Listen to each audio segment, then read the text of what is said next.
देखो किसी भी केमिकल रिएक्शन के अंदर अगर हम बोलें कि जो रिएक्टेंट की साइड है और जो प्रोडक्ट की साइड है अगर इक्वल ना हो, क्या इक्वल ना हो, नंबर ऑफ एटम्स, यदि नंबर ऑफ एटम्स इक्वल ना हो तो उसको हमें बैलेंस करने की ज़रूरत है। और बैलेंस करने की इसलिए ज़रूरत है क्योंकि हम सभी ने पढ़ा है कि कोई भी चीज़ अगर हमें बैलेंस करनी पड़ती है, क्यों करनी पड़ती है, रीज़न है conservation of mass. That means कि रिएक्शन होने से पहले का जो मास था और रिएक्शन होने के बाद का जो मास था वो दोनों के दोनों क्या होना चाहिए, इक्वल होना चाहिए। ये हमने प्रीवियस क्लासेस में भी पढ़ रखा है।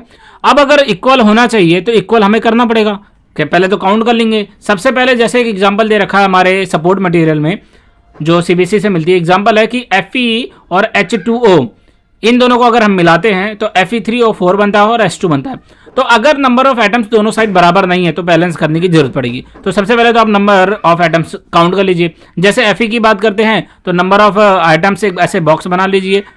रिएक्टेंट की साइड 1 है, प्रोडक्ट की साइड 3 है, तो यहीं दिख गया हमें कि ये बैलेंस नहीं है, तो हमें बैलेंस करने की जरूरत है। तो चलिए देखते हैं आज बैलेंस कैसे करते हैं, how to balance a chemical reaction.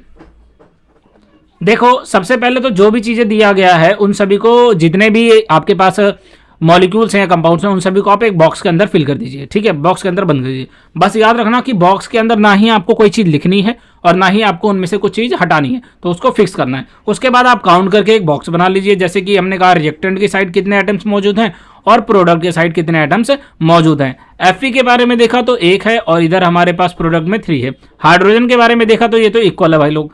लेकिन अगर ऑक्सीजन के बारे में देखते हैं तो ऑक्सीजन क्या है, अनइक्वल है।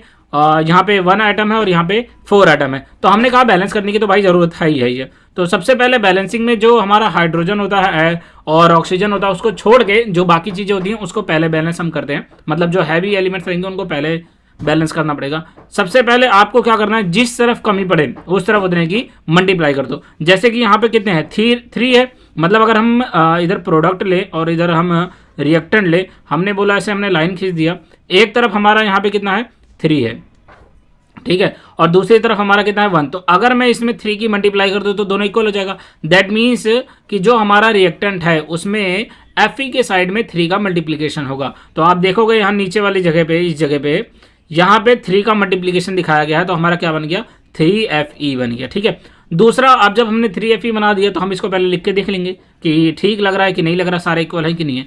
अब ये तो इक्वल हो गया, लेकिन हमने कहा ऑक्सीजन यहाँ पे भाई ये लोग 1 था और यहाँ पे कितने थे 4 थे। अब इधर भी क्या होगा, ऑक्सीजन में 1 था तो इसमें क्या मल्टीप्लाई कर दूँ, अगर मैं 4 की मल्टीप्लाई कर दूँ तो 4 दोनों बराबर हो जाएगा। तो जो ऑक्सीजन वाला एरिया था कौन से साइड, रिएक्टेंट के साइड, उसमें हम 4 का मल्टीप्लाई कर देंगे। अब 4 का मल्टीप्लाई करो तो हमारा ऑक्सीजन देखो किस तरफ है, रिएक्टेंट H2O था। पहले हमारे क्वेश्चन में हमें H2O दिया गया था तो उसके साथ अब हमारा क्या बन गया 4H2O। देखो ऑक्सीजन में मल्टीप्लाई करना था, अब यहाँ बीच में मत लिख देना इस जगह पे, क्योंकि अगर बीच में लिखोगे तो पहले हमने ये रूल बनाया था कि इसको बॉक्स में फिल करना है और बॉक्स के अंदर कुछ भी चीज़ चेंजेस नहीं करने। तो 4 आगे आएगा, तो हमारा बना पूरा 3Fe प्लस में 4H2O बना। अब हमने कहा कि ये तो हमारा भाई इक्वल हो गया। उसके बाद हमें क्या करेंगे, इसको चेक करेंगे। तो एक चेक बॉक्स बना लेना, चेक बॉक्स इस तरीके से बनाना फिर से, और तीनों की तीनों चीज़ें लिख देना। यहाँ पे लिखना रिएक्टेंट और यहाँ पे लिखना प्रोडक्ट। सबसे पहले हमारे Fe के देखोगे तो यहाँ 3 है, तो यहाँ हमने कितने लिख दिया 3। इस तरफ भी हमारे 3 है। दूसरा हमने कहा कि अगर हम बात करते हैं हाइड्रोजन के बारे में, तो हाइड्रोजन हमारे कितने हो गए, यहाँ पे देखो 4 2 जा 8। अब ऑक्सीजन हाइड्रोजन हमारा चेंज हो गया, पहले कितना था हमारा हाइड्रोजन, पहले सिर्फ 2 था, अब कितना हो गया 8 हो गया, तो हमने 8 लिख दिया। उसके बाद प्रोडक्ट में तो अभी भी चेंज नहीं है, प्रोडक्ट में हमारा उतने का उतना ही है, 2 का 2 ही है। उसके बाद ऑक्सीजन की बात करते हैं तो ऑक्सीजन तो हमारा 4 हो गया इस तरफ और उस तरफ भी 4 हो गया। अब हमने Fe और O तो बराबर कर दिया, लेकिन हमने क्या देखा कि H क्या हुआ, वो फिर से अनइक्वल हो गया। तो अनइक्वल है, यहाँ पे 8 है, यहाँ पे 2 है, इधर किसकी मल्टीप्लाई कर दो 4 की मल्टीप्लाई कर दो।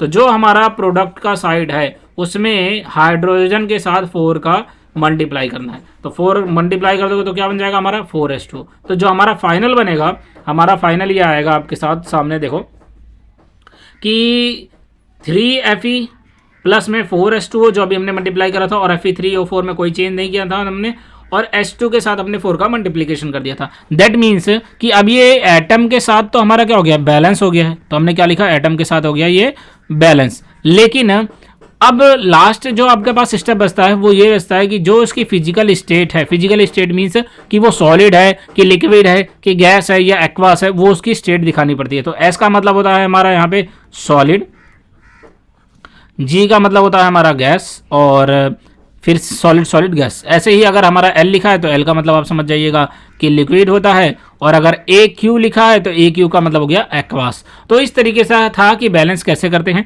अगर वीडियो अच्छी लगी हो तो चैनल को सब्सक्राइब कर लेना, और अपने भाई बंधु अपने क्लासमेट्स में शेयर भी कर देना, ताकि उनको भी पता चल सके कि किस तरीके से बैलेंस किया जाता है। और इसकी सारी सीरीज आपको हमारे चैनल पे मिल जाएगी, पूरे साइंस की, पूरे मैथ्स की, 10th क्लास की। तो आप जाके हमारा चैनल विजिट कर सकते हैं, प्लेलिस्ट है बाकायदा, आप प्लेलिस्ट देख सकते हैं। ठीक है, मिलते हैं अगले कॉन्सेप्ट में, तब तक के लिए टाटा बाय बाय।